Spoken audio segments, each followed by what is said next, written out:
Bitcoin took a dump this morning to 99K and rebounded at 104. Is this the bottom we've been waiting for, or a false signal? Today's moves come alongside a fear and greed index reading 14, the lowest since April, while U.S. consumer sentiment has cratered below the 2008 financial crisis low.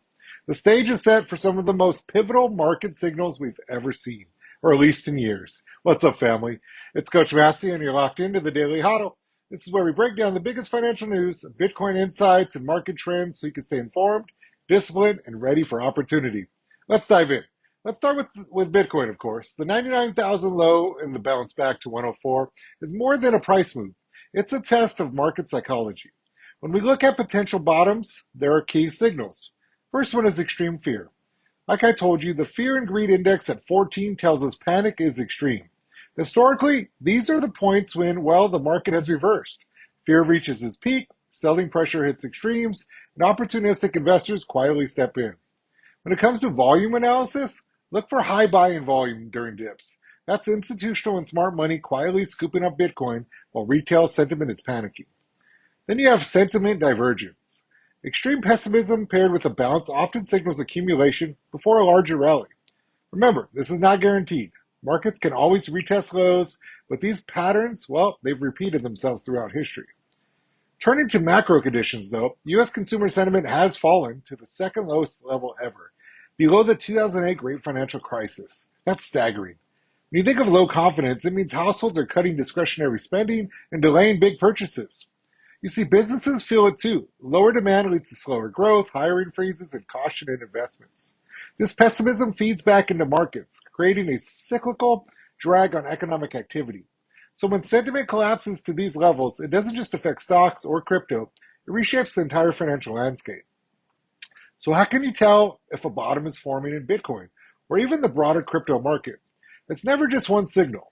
It's a combination of psychology, market behavior, and macro trends. Extreme fear and panic, well, like I said, right now where it's at, there's a lot of panic.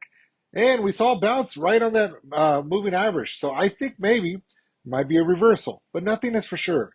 And that's why it's hard, because when everyone else is fearful, opportunity is often hiding in plain sight. But again, you never know. But we're definitely looking at bounce patterns too.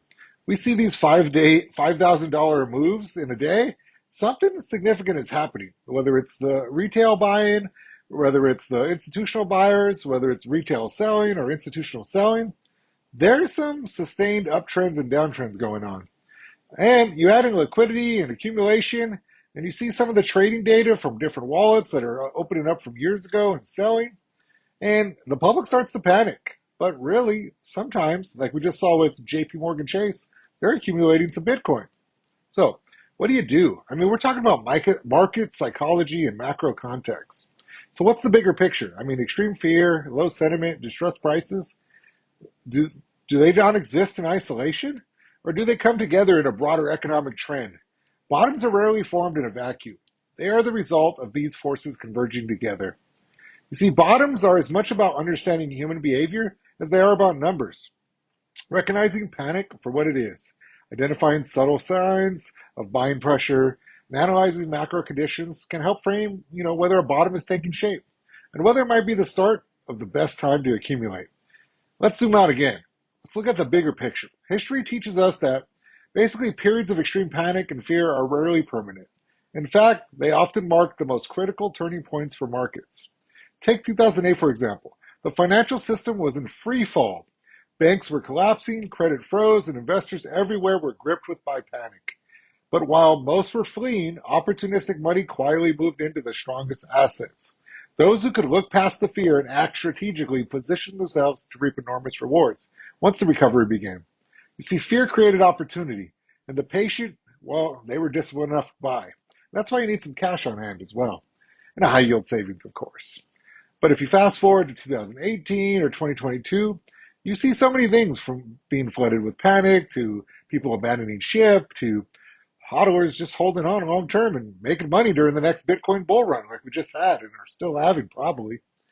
So you need to just tame your expectations on the day-to-day moves, right? You want to plant a seed and check every single day to see if it was growing, right? Digging it back up. You would just want to do that. Lay a foundation, you know. Don't worry about the heavy selling or extreme fear. If you already have a plan, you're fine. If you're here long term, it's just noise. You see, markets move in cycles. Prices fluctuate, sentiment swings wildly, and headlines trigger emotional reactions. Recognizing the psychology behind these cycles and understanding that fear can be overblown can really help you by separating emotion from opportunity. And that's what I want, successful investing for you. Those who can do this consistently are the ones who basically turn periods of panic into periods of profit. So what should you do with this information I'm giving you? Some ideas are this. Stay disciplined. Don't chase hype or panic sell. 2. Watch for confirmations. Look for strong bounce with high volume. Then hold. Then you got basically diversifying your exposure.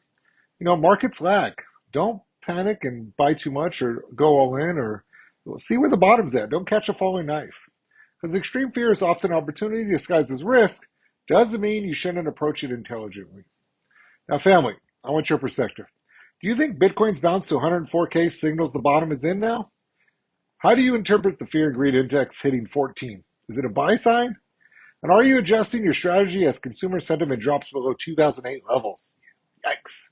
Drop your thoughts in the comments. I read everyone. And don't forget to like this video, hit the bell if you haven't, and definitely subscribe to the channel. I'd love to have you every single day. Well, that's your Daily Hodl. Stay sharp, stay disciplined, and as always, Lead.Pray.Hodl. I'll see you in the next one.